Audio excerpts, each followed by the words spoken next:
네, 또 새로운 달이 시작됐습니다. 새로운 분기의 시작이기도 하죠. 항상 새 달이 시작될 때는 이분을 모시고 이야기 듣고 있습니다. 이베스트 투자증권 염승환 이사님 오셨습니다. 어서 오세요. 네, 안녕하세요.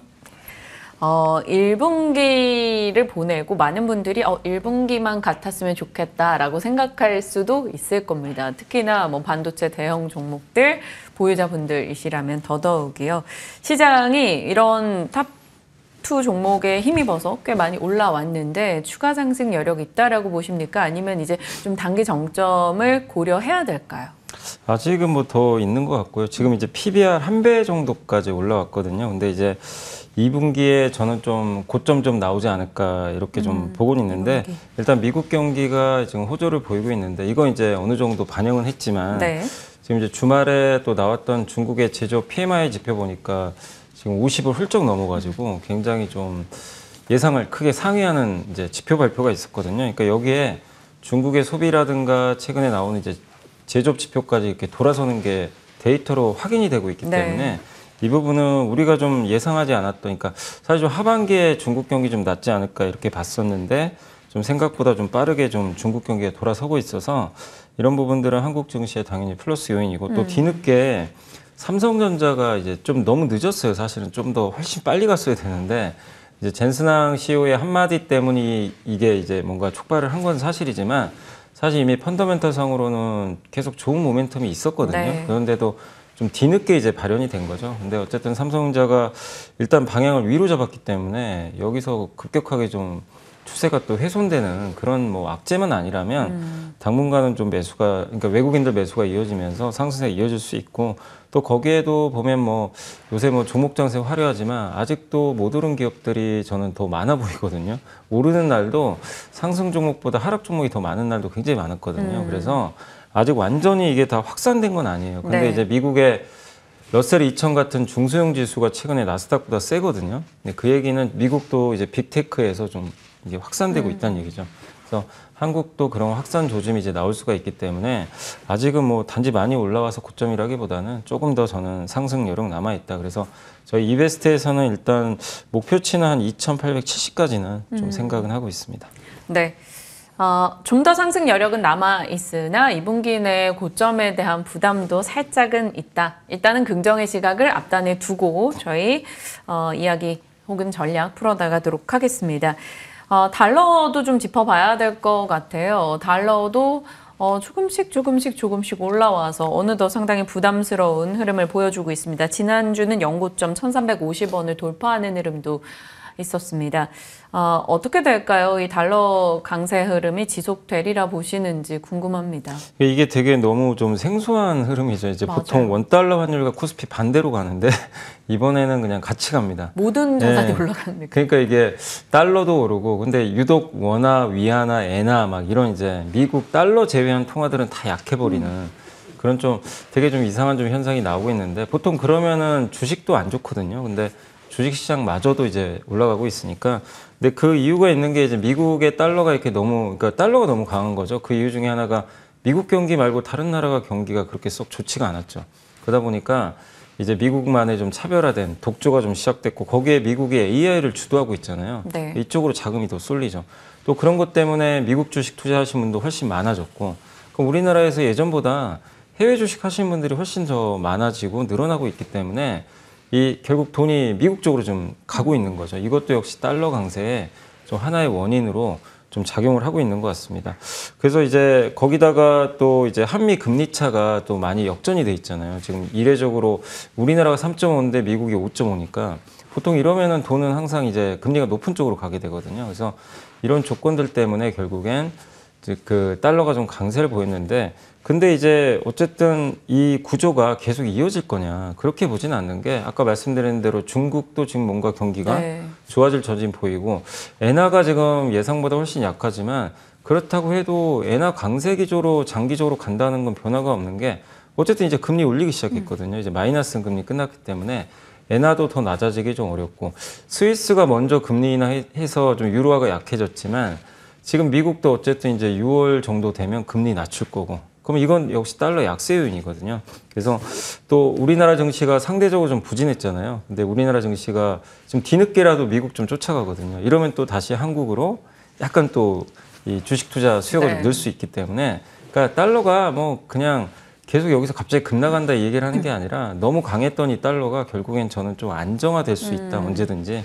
그래서 지금의 달러는 좀 그 생각보다는 좀 높은 수준이기 때문에 저는 2분기 중에 조금씩 내려가서 아마 1,300원 초반까지는 가지 않을까 예상을 하고 있습니다.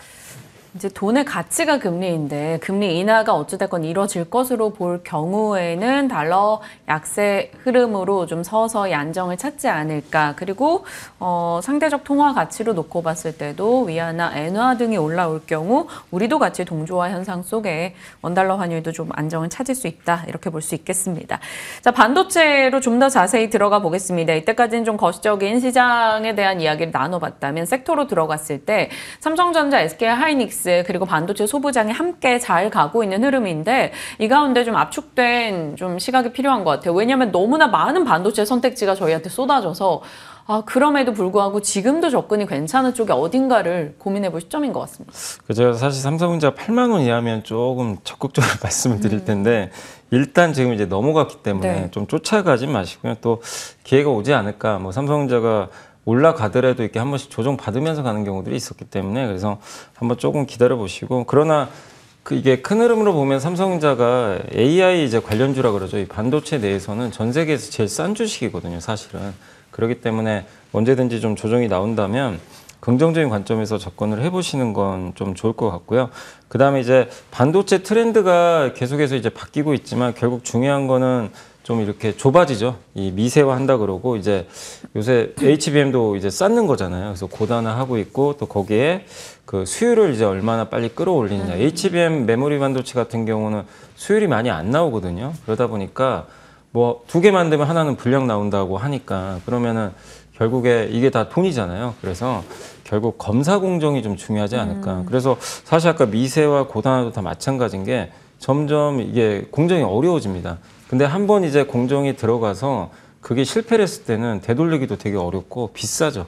그래서 검사를 정말 꼼꼼히 해야 되거든요. 그래서 제가 봤을 때는 좀 검사 공정 내에 있는 그런 뭐 부품도 괜찮고 아니면 뭐 장비사들도 있으니까 여러분들이 뭐 너무 많아요. 너무 많고 지난주 금요일 날은 뭐 이 낸드 관련주까지도 오르더라고요. 그러니까 못 갔던 이제 그 반도체 소분해까지 다 움직이고 있는데 그러나 큰 트렌드로 봤을 때는 저는 검사 쪽 한번 계속 좀 주목해 보시면 좋을 것 같습니다. 검사 장비, 검사 부품, 검사 공정 내에 들어가 있는 종목들 결국에는 생산자들의 돈을 아껴주기 위해서는 수율이 잡혀야 되고 그 역할에서 좀 한 자리를 차지할 수 있다라는 겁니다. 검사 공정 기억해 보겠습니다.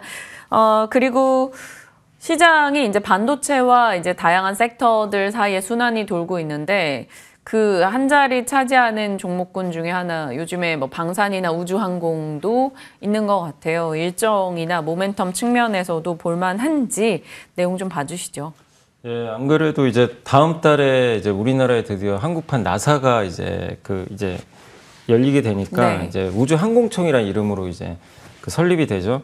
그래서 우리나라에서도 이제 정부 주도로 계속 이제 이 우주에 대한 좀 투자가 좀 많이 늘어날 것 같은데 사실 저는 이제 이게 사실 그 KB증권의 그 굉장히 좀 이 시황 잘 보시는 그 하인한 연구원님이 쓰신 자료를 저는 좀 자주 보는데 그분이 제가 기억나요. 2년 전부터 그 다르파 얘기를 했어요. 다르파로 맞아요. 고등 연구 계획국 이제 근데 그때는 23년도 예산 증가율 1위가 반도체 후공정이었다. 근데 실제로 후공정 회사 중에 한미반도체가 10배 올라버렸죠. 근데 올해는 예산 증가율 1위가 우주항공 쪽이라고 하더라고요. 근데 물론 이제 이런다고 해서 우리나라가 올라간다는 건 아닌데 공교롭게 우리나라가 또 올해 뭐 내년 계속해서 인공위성이라든가 또 이런 이제 그 2032년에는 아예 달 탐사까지 목표로 해서 지금 계획들을 좀 수립을 해놨기 때문에 한국도 지금 이제 우주항공 쪽에 대한 투자는 늘어난다는 거죠. 그러니까 이게 이제 맞물리고 있기 때문에 더 좀 증폭되지 않을까 이렇게 보여지고 근데 우리가 이제 주의해야 될 건 뭐냐면 이렇게 우주항공이나 뭐 어떤 이제 이런 이제 산업들이 딱 태동을 할 때 주의하실 거는 가장 그래도 여기서 현실성 있는 거를 좀 선택을 하셔야 돼요. 그러니까 제일 위험한 게 뭐냐면 우주여행이에요. 우주여행은 뭐 언젠가 가겠죠. 근데 아직은 너무 먼데 만약에 투자자들이 이제 우주주가 막 올라가서 우주여행 테마주까지 막 이제 이제 사람들이 열광을 한다. 네. 그러면 그건 정말 조심해야 되는 거고. 그러니까 현실적으로 돈 벌 수 있는 숫자가 나올 수 있는 쪽. 그러니까 저는 그렇게 봤을 때는 인공위성 쪽 아닌가. 그러니까 인공위성은 실제 우리나라에서 지금 만드는 기업도 있고 이미 뭐 발사 계획도 있는 회사들도 있고 또 저궤도 위성통신 시장도 지금 점점 커지고 있잖아요. 네. 미국의 스타링크라든가 영국의 원액 같은 회사들이 하고 있어서 이쪽은 실제로 이제 돈이 지금 잡히고 있고 실체가 있는 쪽이니까 여러분들이 한번 위성 쪽과 관련된 그런 쪽 한번 보시면 좋겠고 여기에 관련된 기업들은 이제 한국엔 대표적으로 하나 시스템이 있고 뭐 세트랙 아이라든가 그다음에 이제 위성 안테나 만드는 뭐 인텔리언 테크 이런 기업들이 좀 있으니까 이런 것들 중에서도 한번 여러분들이 공부를 해보시면 좋을 것 같습니다. 네. 자, 마무리 멘트 듣겠습니다. 4월 투자 전략과 유망 섹터 한 줄 정리해 주시죠.